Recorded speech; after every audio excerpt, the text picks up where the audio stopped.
क्या शैतान की भी औलादे होती हैं? और अगर ऐसा है तो फिर शैतान की बीवी कौन है? और अल्लाह ताला ने आखिर शैतानों को इंसानों से ज्यादा बच्चे पैदा करने की कुव्वत क्यों दी है? आइए आज की इस वीडियो में इन सभी सवालों के जवाब जानते हैं। इंसान का सबसे बड़ा दुश्मन कोई और नहीं बल्कि शैतान होता है, जिसके बारे में अल्लाह ताला ने भी कुरान शरीफ में फरमाया है कि शैतान तुम्हारा खुले तौर पर दुश्मन है, लेकिन जैसे जैसे कयामत नजदीक आ रही है वैसे वैसे शैतान के खात्मे का वक्त भी नजदीक आ गया है। और यही वजह है कि शैतान आज के वक्त में बहुत ज्यादा ताकतवर होता जा रहा है, क्योंकि उसे पता है कि उसके खात्मे का वक्त बहुत नजदीक है। इसलिए वो जल्द से जल्द लोगों को बहकाना चाहता है और उन्हें उस रास्ते पर ले जाना चाहता है जिसके लिए अल्लाह ने हमें सख्त मना किया है, ताकि शैतान अल्लाह से किया हुआ वो वादा पूरा कर सके जब उसने कहा था कि अगर मुझे मौका मिला तो मैं हर तेरे बंदे को जहन्नम की तरफ ले जा सकता हूँ। लेकिन एक तरफ सच्चाई ये भी है कि जहाँ किसी घर में इंसान का बच्चा एक पैदा होता है तो वहीं किसी दूसरी जगह शैतान के 9 बच्चे पैदा होते हैं। लेकिन ऐसे में सवाल ये आपके मन में भी जरूर आया होगा कि आखिर शैतान के बच्चे किस तरह से पैदा होते हैं और शैतान की बीवी कौन है? दरअसल जैसा कि हम सभी जानते हैं कि अल्लाह ताला ने शैतान को आग से पैदा फरमाया था, और जिस तरह से इंसानों की नस्ल आगे बढ़ती है ठीक उसी तरह शैतानों की नस्ल भी आगे बढ़ती रहती है। यानी कि इंसानों की तरह शैतानों के भी बच्चे होते हैं। और इस बात का इशारा कुरान शरीफ में भी किया गया है कि क्या तुम मुझे छोड़कर शैतान की औलादों की पैरवी करते हो जबकि वो तुम्हें खुद तुम्हारा दुश्मन है? इससे ये साफ पता लगता है कि इंसानों की तरह शैतानों के भी बच्चे होते हैं। दोस्तों, कहा जाता है कि अल्लाह ताला ने शैतान और उसकी बीवी दोनों को आग के शोलों से पैदा किया है और उसके बाद जिन्नातों की नस्ल फैलती गई। एक हदीस में भी इस बात का जिक्र किया गया है कि जब अल्लाह ताला ने शैतान की बीवी को पैदा करना शुरू किया तो शैतान गुस्से में आ गया, जिसकी वजह से उस शैतान के जिस्म से एक ऐसी आग निकली जिससे अल्लाह ताला ने शैतान की बीवी को पैदा किया, जिसका नाम तुरतबा है। हालांकि रिवायत में ये भी आया है कि शैतान की नस्ल 2 तरह से बढ़ती है। पहला तरीका तो यह है कि शैतान और उसकी बीवी जब दोनों मिलते हैं तो ये जिन्नातों को जन्म देते हैं, और दूसरा तरीका ये है कि कुछ शैतान अल्लाह ताला ने ऐसे बनाए हैं कि उनकी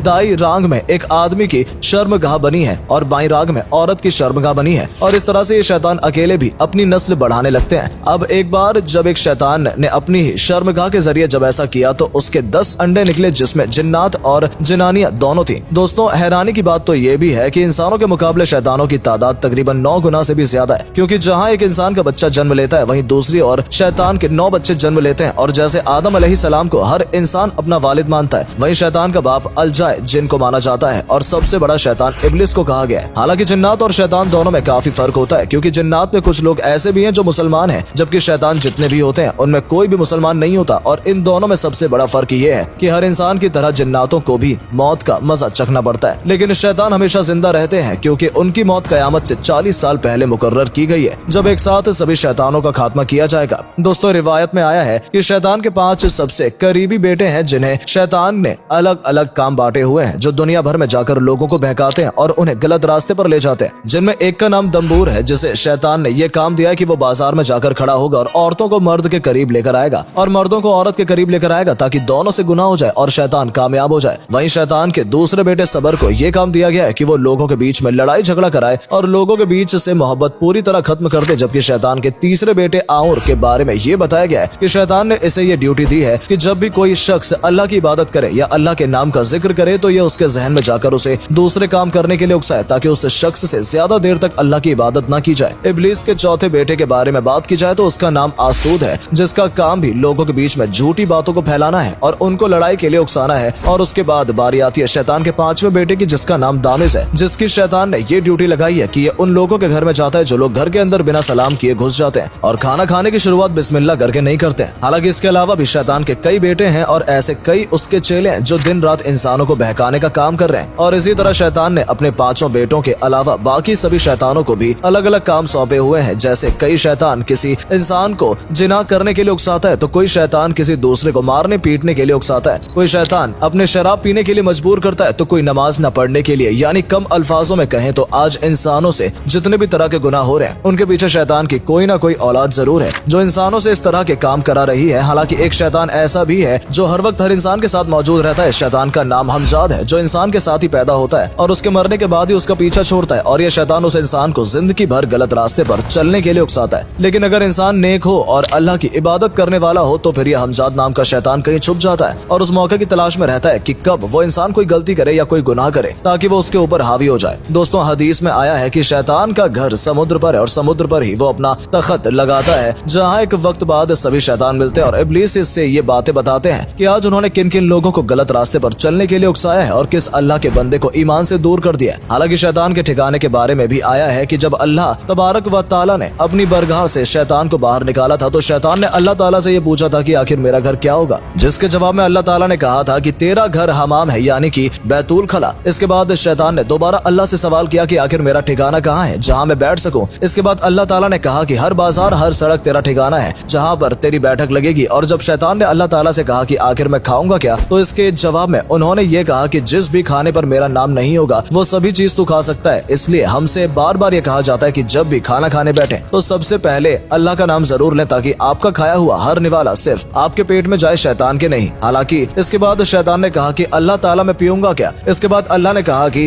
हर नशे से भरी चीज अब तू पिएगा। और जब शैतान ने पूछा कि आखिर लोगों को मैं अपनी तरफ बुलाऊंगा कैसे ताकि वो मेरे बनाए हुए रास्ते पर चले, तो अल्लाह ताला ने कहा कि नाच गाने और बाजे ताशे की आवाज सुनकर लोग तेरे पास आएंगे। यानी जिस चीज के लिए भी अल्लाह ताला ने इंसानों को मना किया है वो सभी चीज शैतान कर सकता है। और हैरानी की बात यह है कि आज के वक्त में लोग जहाँ भी गाने की आवाज सुनते हैं उसकी तरफ दौड़े दौड़े चले जाते हैं और इससे सिर्फ शैतान को कामयाबी मिलती है। इसलिए हमें अभी से ही अपनी आदतों को सुधारना चाहिए और शैतान के बनाए गए रास्तों की जगह अल्लाह के पाक साफ रास्ते पर चलना चाहिए। तो फिलहाल इस वीडियो में सिर्फ इतना ही।